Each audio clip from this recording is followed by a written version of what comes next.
on this week's mailbag episode, the final mailbag, in fact, of 2024, recapping some big signings from over the weekend, including Teoscar Hernandez re-signing with the Los Angeles Dastardly Dodgers, and then more NL West news, Corbin Burnes signing with the Dbacks, crazy shocking news, and the Padres still haven't done anything. My gosh. And we're going to be talking about that because a lot of your questions will be answered on this episode having to do with the lack of Padres activity and a whole lot more. Let's answer your questions. Let's freak out. Let's get hyperbolic. Let's do this thing.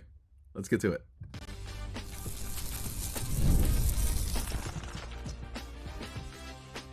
You are Locked On Padres, your daily San Diego Padres podcast. Part of the Locked On Podcast Network, your team every day.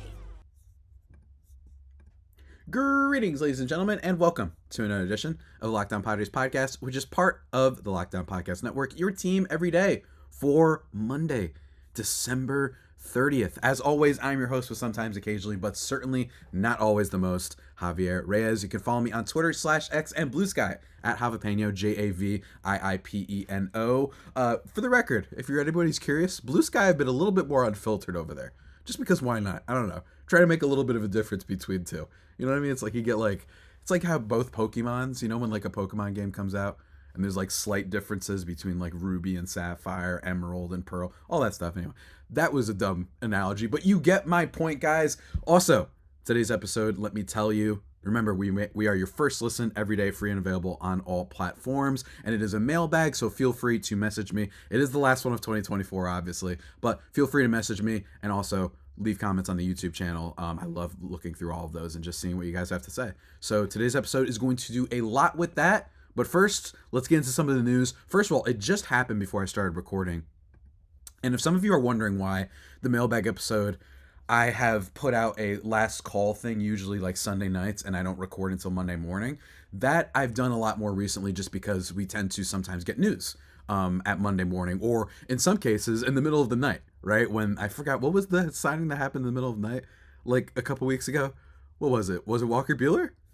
Oh, it was Walker Buehler, maybe Sean Manaea, that whole thing, right? Yeah, that happened in the middle of the night. Well, just now, Josh Bell signing with the Washington Nationals, 1 year, $6 million. He goes back there, a little bit nostalgic, I guess, for Nationals fans just having that dude back. Whatever. I think that he was a guy that if the Padres had traded and done a bunch of moves, that maybe he would have been the type of option. Maybe you want to plug him in as a DH spot, but obviously, that is not the case. I think this more just points to the fact that it's pretty crazy that the Padres have yet to make a move.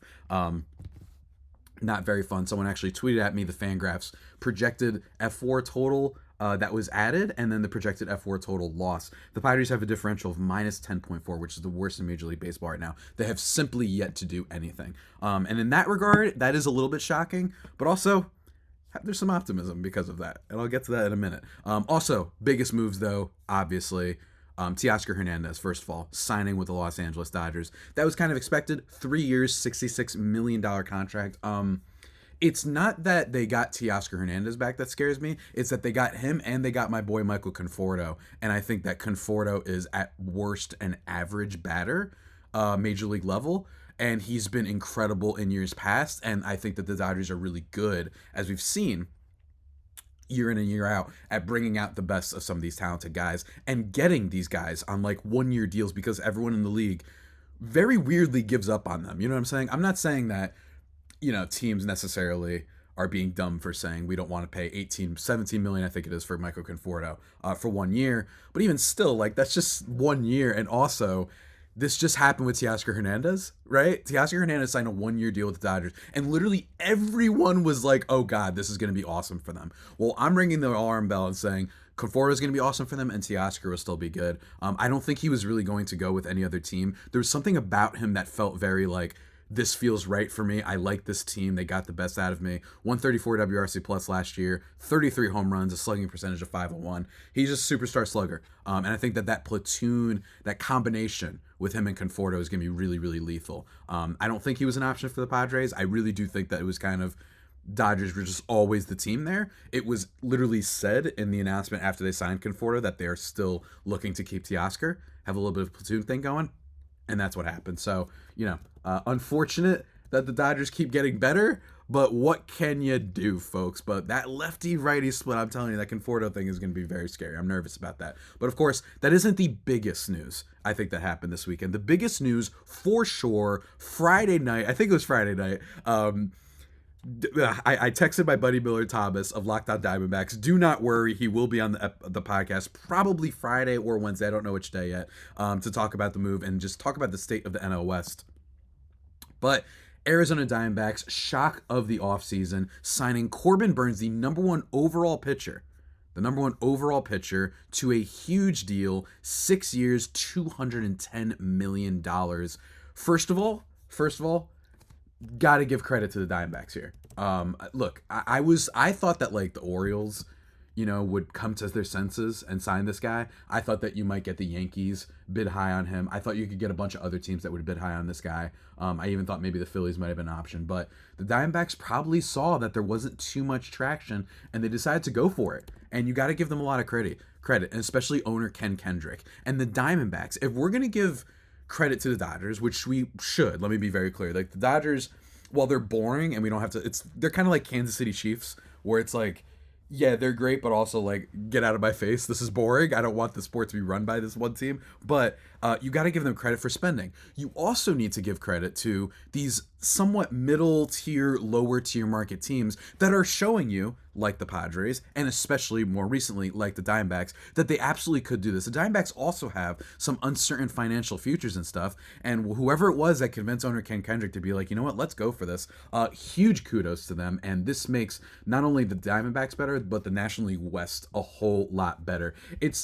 It's both cool and unfortunate that the Padres are in a division that apparently is the only division that wants to try in all of Major League Baseball sometimes, right? Like all the players keep signing here. But let me tell you, this D-backs roster, I think Jordan Montgomery could have a bounce back season. They've still got Zach Gallen, right? They've still got Merrill Kelly. They have Eduardo Rodriguez, another guy that I think could bounce back. Brandon Pfaadt is also pretty good too. Ryan Nelson can give you some innings at the very minimum. I do worry about their bullpen a little bit, so I'm curious to see if they upgrade in that area. But this team, man, it's pretty dang complete. They got a lot of outfield depth. The Diamondbacks are going to be back next year, and frankly, it would not shock me whatsoever if they usurp the Padres for that second spot. I just think too much would have to go wrong for the Dodgers, and I don't see it happening. But I could absolutely see that happening. Frankly, I could see the Giants too. This division is just really, really heated and just spicy right now, and I could see a world in which we're in like August and these teams are all separated by like 3-4 games, right? With the exception of the Dodgers, who probably will, most like 99.9% chance will probably be have the division at that point.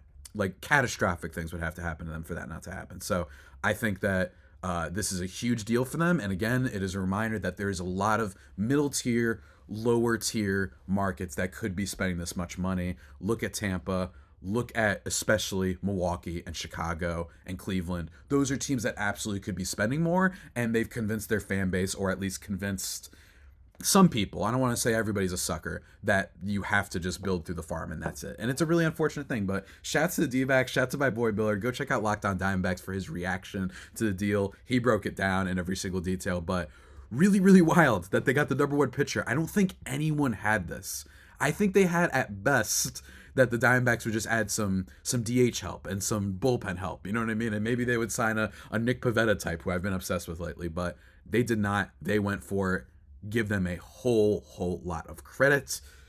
But folks, of course, we're not done with today's episode. We got to get into the questions, because that's it for the news as of right now, at least. Maybe something will happen before the new year. That'd be kind of fun if we get a Padres New Year's Eve type of transaction. That'd be really cool. But for now, we must wait. I'm going to talk about some of those scares, some of the nervousness, the anxiety around the Padres having not done anything in just a second, guys. But first, I must talk to you about one of our sponsors, and that is the good folks over at Rocket Money. That's right, Rocket Money, guys. Did you know that you can get Rocket Money to help you find any subscriptions you forgot about or that you were paying for twice? That's right, folks. Rocket Money is a personal finance app that helps find and cancel your unwanted subscriptions, monitors your spending, and helps lower your bills so you can grow your savings. It brings everything together in one place, whether it's subscriptions, your spending habits, or even the goals you want to hit this year. Rocket Money has over 5 million users and has saved a total of $500 million in canceled subscriptions, saving members up to $740 a year on average when using all of the app's premium features. For me, one of the best features, though, is a subscription tracker. I've used its cancel services I wasn't using anymore, and I've already saved a ton, from whether it be some comic book subscriptions, whether it be some streaming subscriptions, I don't want to single out anyone, you know what I mean? But it has really, really helped before, for sure. And plus, with their goals feature, I've been able to automatically set aside money for my future. No more stressing about budgeting every month.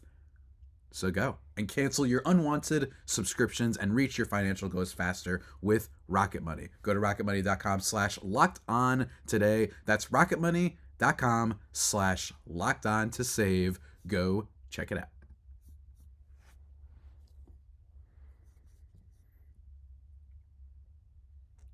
And just like that, everybody, we are back thriving and vibing into segment number 2, where we're going to get into a bunch of your questions and comments.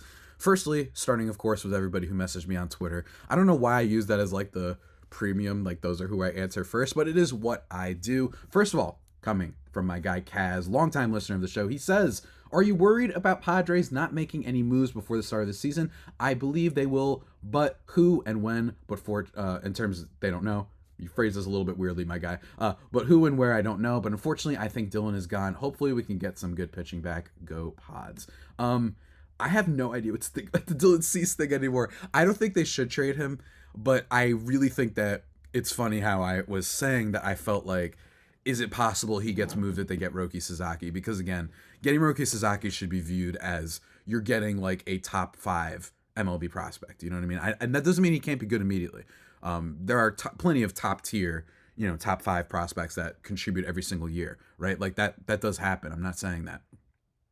But it would just be such a huge get for them, and then they could trade for some controllable players. Although I do stand by my belief that I think that if they were to do the Dylan Cease trade, it would be similar to something that I mentioned with the Baltimore deal, where you'd be getting some major league ready stuff. It would not just be we're punting on this year. That'd be weird. It wouldn't make a lot of sense given the roster and the current things they've done. And yeah, of course I'm worried, but I'm also at the same time, and I'm going to read my next question before I get into this actually. And that comes from a Dodger fan. That's right.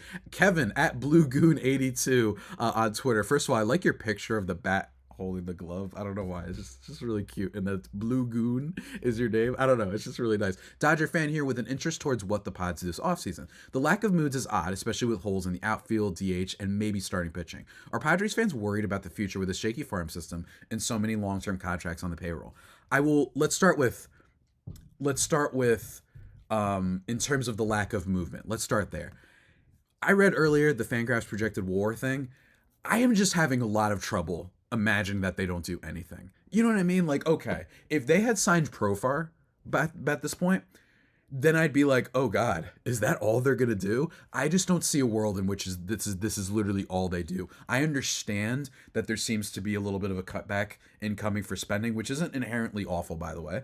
The Padres floating around 170 could still be good. You could still win a World Series with that. Top half is my kind of view in terms of having a chance at a World Series. But I will say that when it comes to the outfield, the starting pitching, DH, that I just have to imagine someone's going to get signed, right? There's going to be something that happens here. I don't see nothing happening, and it's been too quiet. You know what I mean? That's just kind of my perspective on it. I think starting pitching, like you said, with maybe starting pitching, I just don't think, and I talked about this on Friday, that the starting pitching is in like a DEFCON 4, like it's over type of situation, although losing Musgrove really hurts. But with outfield and DH, yeah, I'm really curious to see what happens there. But I think when it comes to the long term, right? Long-term contracts are definitely a concern with this team, just because we're wondering, oh God, was that all you were going to be able to do? Like, are those long-term contracts going to now hamper you coming into free agency and future off seasons, maybe even future deadlines sometimes, right? The Xander Bogaerts contract is clearly the one that freaks everybody out the most, especially because he didn't really need to do it, right? Maybe it's because AJ Preller knew some cutback in spending was coming. That's been a conspiracy theory among Padres fans for a while now, is that that's why, so he just decided to throw it at whatever was out there. Bogaerts, if he is just able to be like a 3.5 win player, that's like all we're asking for at this point. I think he can still deliver it if you want to go by my, law of averages, he's just been so bad that I almost have to believe that he's going to get a little bit better. Manny Machado, Fernando Tatis Jr., Yu Darvish, Jake Cronenworth. Jake Cronenworth, the yearly salary thing is not the problem. The problem is how many years. So I'm really concerned with that. And then Machado, Tatis, those numbers actually go up in their contracts. So yes, I would say the contracts absolutely are a worry for Padres fans right now because it's going to impact them going forward, especially since it doesn't seem like they have unlimited money anymore. But I will say, when it comes to the farm system, I view the farm system the way that I think it's similar to last year in the sense that it's not a high-end farm system or anything, but the difference between this year and last year I would count Jackson Merrill as part of that farm system too, is when it came to just having some players that you think could make an impact, I don't think that's changed drastically, right? Jackson Merrill has now graduated past that, and he's still got DeVries and Ethan Salas, who are top level, at least top 15 all baseball prospects.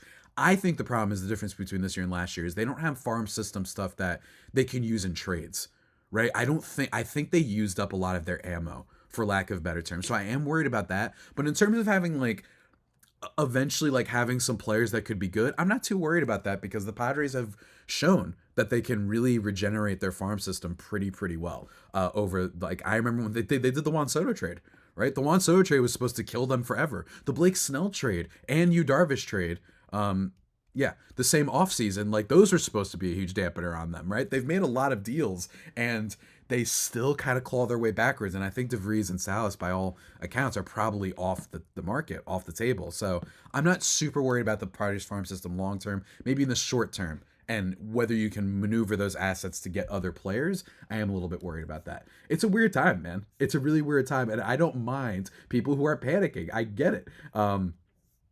There's a lot of people who are, have had the same sort of questions. I think when it comes to this, I mean, someone literally left a comment at Darth Vader 2021, which was just listing all the moves that teams have made, right, in the National League West. The Rockies signed Tyro Estrada and Austin Nola. Diamondbacks trade for Josh Naylor and signed Corbin Burnes. The Dodgers, they signed Blake Snell, Blake Trinan, Michael Conforto, Tommy Edman, Teoscar Hernandez. Yeah, and then also Giants signed Willie Adames and Max Stassi. There's definitely some unease about how much every other team has done something this offseason, right? So, I don't know. I'm not in full panic mode because, again, it's just, I know that they're downsizing, but I'm not, we really think they're doing nothing? That would be really weird and a tough sell for a team that had one of its best seasons in franchise history, frankly, and then almost got much farther, unfortunately losing to the Blue Goons, I guess. So that was rough, but I don't know. I just have some faith that they got to do something. And I think it's really worth pointing out every single time we talk about this is that the Padres were very quiet last year in how they filled out the rest of their roster with Donovan Solano, Jurickson Profar, and that worked out. So it's not the end of the world. Stars got to step up, and the depth pieces got to work too. But I just think that you can find depth pieces, or at least there's a chance you can. There's not really a chance you can find superstars very often, unless you're the Dodgers and Teoscar Hernandez gets left on there for no reason. Shout out Seattle, by the way, man. I feel bad for them. That team doesn't... I feel bad for them. They just had Teoscar Hernandez, and he was terrible for them, and then he comes to the Dodgers, and he's a 130 WRC plus guy. Sheesh. But moving on to some more questions. My guy at Lenny Molnar RSA8DF. Y'all got weird usernames on YouTube. You don't trade pitching. Extend Cease and King. I don't know if they can extend both. That's the problem right now. I don't know if they can extend both. But I also I agree that I just don't. I feel like they're going to go kind of all in this year, right? You don't want to trade those guys right now unless they were to get Roki and they have a little bit of a fallback option. My guy, Lil Casino Music says, extend a rise, sign Profar, sign Kim, sign Lorenzen or Soroka, let's ride. Well, Soroka's, I believe, already been signed with the Chicago White Sox. That was a weird signing, by the way. I just don't understand how they got him. It's weird. I would never want to go to Chicago right now. Extending Luis Arraez, I'm against. I'm for signing Profar. I don't think Ha-Seong Kim's going to stay here, and I don't really know if he has a space here. I think that there are other teams that need him a little bit more, potentially, but we'll see. We'll see. Still plenty of time. I think that his market hasn't been as active as I expected. I don't want to extend Luis Arraez because I just think it says a lot that this guy has been in trade talks for 4 straight years, despite being a batting title guy. I think that he can't run. I think he can't play defense. He hits the ball on the ground a lot, and you're asking for a lot that he'll just keep finding ways to get hits. And yeah, so I just don't really see it. And he also wasn't amazing with the Padres last year, although I have faith in him being better. Next question we got here. At Self-Witness, the O's are the new A's. Get good players from the minors and then don't know what to do after that. By the way, I think the A's will do well this year, even though they're homeless. Yeah, isn't it sad that the A's you are good at finding talent? It's just that their owner completely abandons them. And they signed Severino and they made a couple moves. But I will say, yeah, man, the O's, if you're an Orioles fan, losing Burnes is probably, and then not signing any of the other top options. Jack Flaherty's still out there, I understand, but not signing any of the top options when you have so much room to work with, when you just got new ownership, I'd be miserable if I'm an Orioles fan right now. Getting the new ownership was supposed to be oh my God, we're going to start spending, because we have before. The Baltimore Orioles have spent back in the day. They absolutely did. And for them to still have some restrictions there, I would be miserable if I'm an Orioles fan, man. Much worse fan bases to be a part of than the Padres, let me tell you. And then also, wait, what was I going to answer? Oh, yeah. Speaking of, I mentioned the Mariners before. At rjaggy619 says, Ty France said he would be willing to convert to catcher. He would be a nice replacement for Solano and insurance at multiple positions. Here's what I'll say, man. Austin Nola also converted, I'm pretty sure, to a catcher.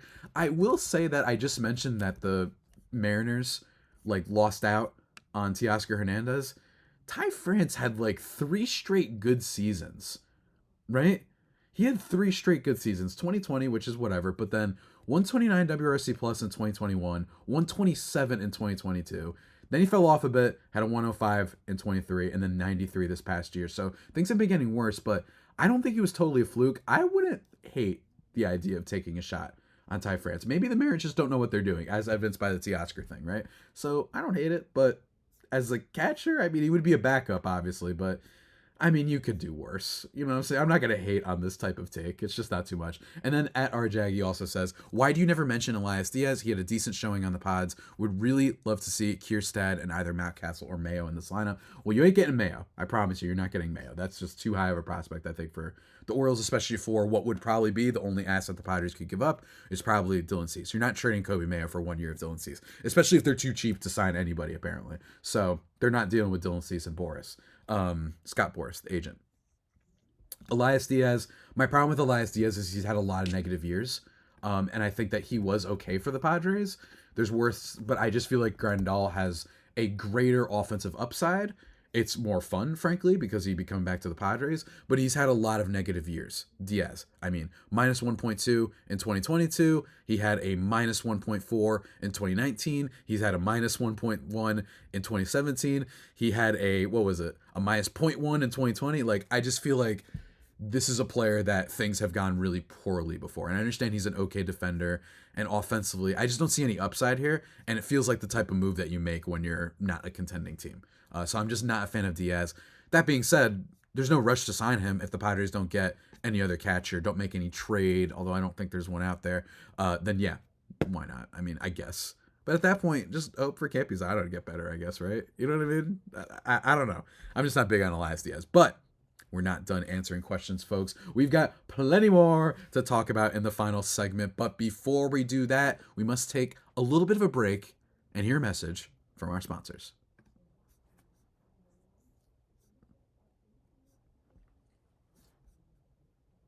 And just like that, everybody, we are back thriving and vibing on this final segment of Locked On Padres podcast. Your team every day. Feel free to send me mailbag questions for next week for the first mailbag of 2025. Oh, you want to be in on that, don't you? Oh, yeah, go check that out. In terms of more questions, though, we got a little bit of trolls, as always, because that's just how we roll on this channel.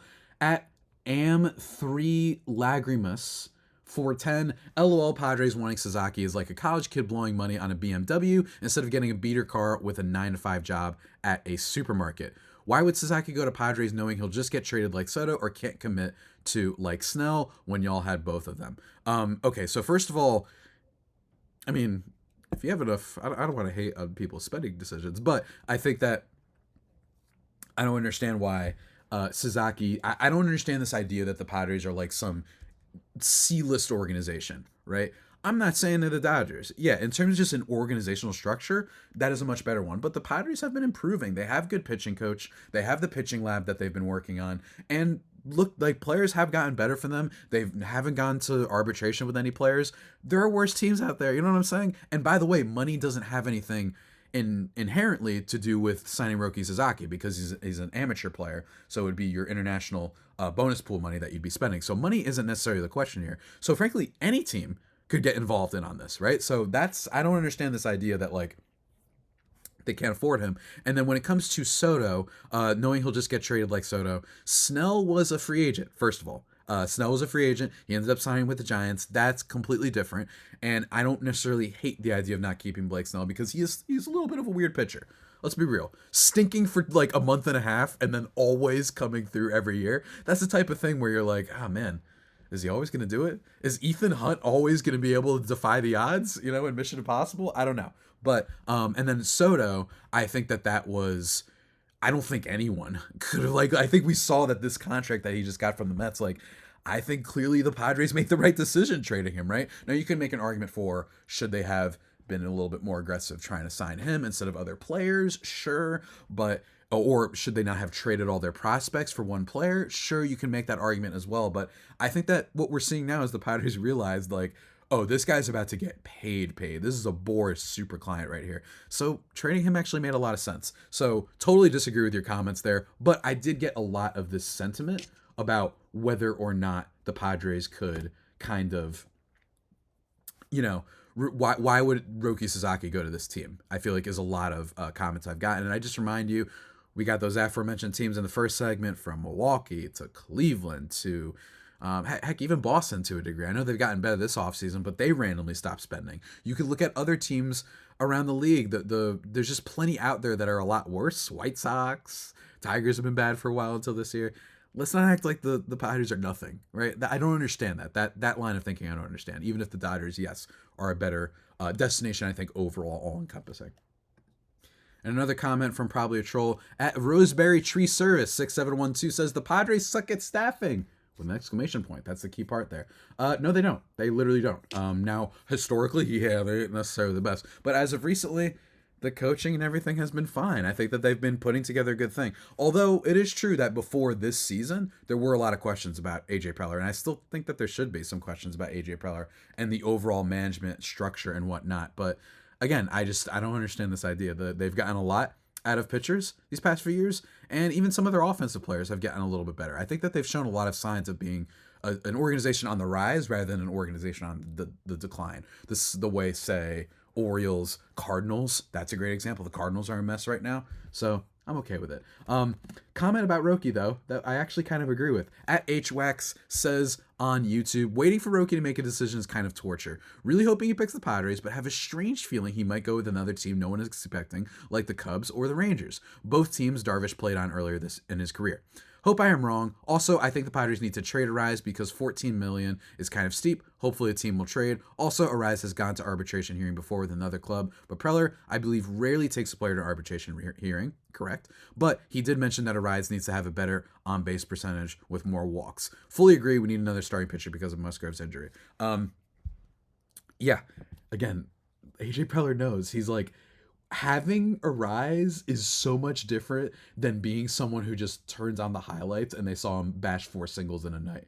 You know what I mean? A little bit about that Javier Baez vibe. You know what I mean? Everyone who has Javier Baez, was like, this is torture just watching this guy swinging awful pitches. And then everybody else around the league is like, but he's fun because he's good for highlights and stuff. So I kind of agree with that. And yes, I agree with your point about Sasaki. Jeff Passan made this note that he was like, look, Shohei Ohtani ended up signing with the Angels. They were not the favorite when he originally came over and he was fielding offers. They were not the favorite to sign Shohei Ohtani. So, yes, anything can change, and I wouldn't mind him signing with a random team. The Cubs would be kind of fun, frankly. I'd like to see more teams go out there, but we're going to see. I mean, you just saw the Cubs make a lot of moves. Kyle Tucker, right? They traded away Bellinger. Maybe they're going in on this year. Maybe they think they have a chance at Roki. But yeah, I think a lot of stuff could happen here. And I agree with Arise. I think I really just the dream. It's total fantasy fan fiction, but that trade of Cease and then getting Mountcastle back, you know what I mean? And then moving things around, move Cronenworth to second, have Mountcastle. I love it so much. But yeah, I think I just think $14 million. And I just think that there's a reason why he's been in so many trades. I just think people realize he's not. It's just not consistent. Now, granted, he was hurt last year with the thumb, but it just makes you nervous. Why would Sasaki says at Tony Maggio 7988? Why would Sasaki sign with a team that is downsizing? That's my fear. Again, same thing I was mentioning before, although I don't think you're saying it in a mean way. That's a fair concern to be like, oh, this team seems like they're spending less. Agreed, but it's also worth noting all the other signs of him saying, lower market, or as a smaller market might be more suited for him. All these different things that we've had. Go check out my episode on why Roki Sasaki could pick the Padres. I broke it all down. More comments, though. Rama Murdy says, longtime listener of the show, he says, question for Monday's show, if the Padres don't re-sign Profar, who is a solid under-the-radar, cheap free agent we could sign, or do we just go with Tirso or Nellis? What free agent catchers are still available? In terms of free agent catchers, we've talked about this a little bit. I think it's Elias Diaz, and I think it's Yasmani Grandal. That's kind of the only thing that's great. And then you got James McCann and Yan Gomes, right? Like, that's it. And then maybe if you're crazy, you go on a Martin Maldonado thing, but he was terrible last year. I think you probably get one of those two. It's between Elias Diaz and Yasmani Grandal. I'm in favor of Grandal because I like the I'm coming home bit. In terms of other options in left field, that gets tricky. I think that you'd be looking at a Mark Canha, Alex Verdugo, Austin Hayes, maybe even Tommy Pham, right? Travis Janikowski reportedly was a player the Padres were interested last year. I think that David Peralta technically, but I don't think that's happening. Yeah. Now I will say this: Dylan Carlson is a free agent, believe it or not. I know this sounds dumb, and I know that it seems like the hype for him is just completely gone. He's 26 years old. He's shown some signs before. Could be worse. Maybe sign him to a minor league deal, right? Maybe do something like that. I'm just saying, this guy was exciting at one point. Nah, I don't even think I could talk myself into that. But even still, I'd say Mark Canha, Austin Hayes, and Alex Verdugo. Don't want Verdugo. I think that dude's tremendously just cooked. I think that he was a highly regarded prospect and was just a little bit of a bust in that regard. Austin Hayes at 29 years old isn't bad. He was actually someone that the Padres were reportedly interested from what I had heard at one point. And Austin Hayes did kind of fall off, but I think he could bounce back. And Mark Canha usually puts together a decent at bat, but he is old at age 36. So those are probably the backup options. Thank you for the question, though. And also from Rama Murdy, he says, as I have said before, if we get a really good offer for Cease, we move him, since it's highly likely he won't re-sign with us. I think we'll get Roki, re-sign Profar, and find a backup veteran catcher to help Campizano. AJ will make moves, and we just need to let him do his thing. If we don't get Roki, we have depth in our pitching, and we know Niebla will cook with whoever we have. Yeah, I think that they can find some guys. Right, we talked about this on Friday. I just don't think they're at DEFCON 1. It's just things get a lot more juicy and fun, and the ceiling grows for not just this year, but also beyond if they are to get Roki Sasaki, given that he's an amateur player that you'd have so much control over for so long for, relatively speaking, nothing money-wise. Another question from @CamWordplay. Preller made a mistake by not signing Profar already. Now that Peterson is getting 2 years, $37 million, and Teoscar is signed for 3 years, $66 million, Profar is going to want $20 million a year when we probably could have signed him for around $10 million a year a month ago. And then I like this comment under: the Padres didn't have them have $10 million to give him. Profar is gone and has been. The Padres knew it before the season ended. They're looking for another $1 million again. Profar this season. They have no money. Again, I would point to the fact that there's still a lot of free agents left. There's still plenty of time, and I'm just not panicking. Now, if we get to the offseason, if it's over, and the only thing they did was sign Elias Diaz, then yes, we could talk about how the Padres are going back to being full-on cheapskates, but I don't know. It just feels disingenuous when only troll people. And he also commented, the Padres definitely need more starting pitching and all these sort of things. And I'm like, come on. This is a team with no money and no prospects and few players that are tradable. It's like, all right, let's not be doom and, crazy with some of these comments. But everybody, also, one final thing, @Eddie Hirsch, and also Hope Springs Eternal. Eddie says, damn, dude, you work hard to give us content during the holidays. Much appreciated. Keep up the good work. I also like your attitude and your sunny optimism. And Hope Springs Eternal says, Javier, I've been enjoying your content, and I appreciate all your writing endeavors, as I am a published writer myself, and I know how hard it can be to put out quality content. I'm curious, man. Who'd you write for? I'm curious. I just want to know. Let me know. I'd love to check out your stuff, too. I'm a big writing nerd. Love seeing fellow writers out there. Also, I prayed for you when you were sick. Thank you so much.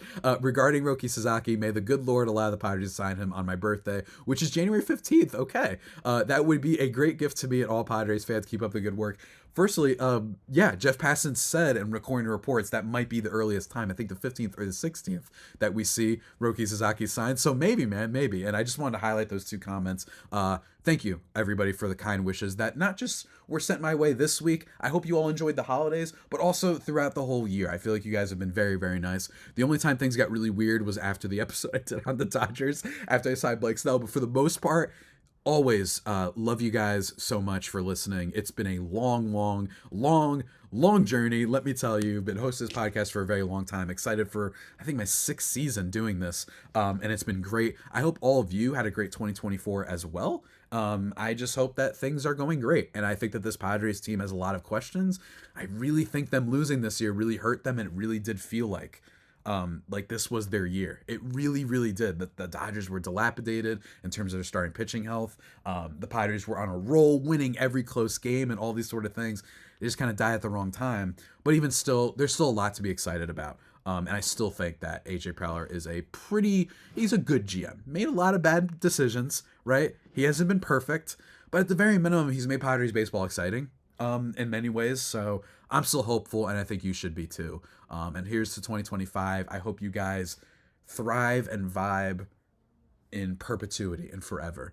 And I hope you all, maybe if you got your New Year's resolutions or whatnot, you get those, you accomplish them. I know me personally, I'm using the New Year as a clean slate because I've been going through a bunch of nonsense too, and I'm trying to get better with stuff. So thank you, everybody, as always, for responding and asking questions. Feel free to keep sending them throughout the week for next week's mailbag, which will be the first of 2025. In terms of the rest of this week, though, Wednesday or Friday, I don't know which day is which, but we're going to be talking with Miller Thomas about the state of the National League West in more detail. We always do a weekly pod together. That's going to be a lot of fun. And then, in honor of the year ending, my favorite moments of 2024 Padres baseball. A little countdown for you guys, because why not? Everyone likes a listicle, except, what would this be? A listiadio? A listcast? Might be onto something there. But of course, everybody, until that next time, stay safe, and of course, stay faithful. My Friar Faithful homies, take care.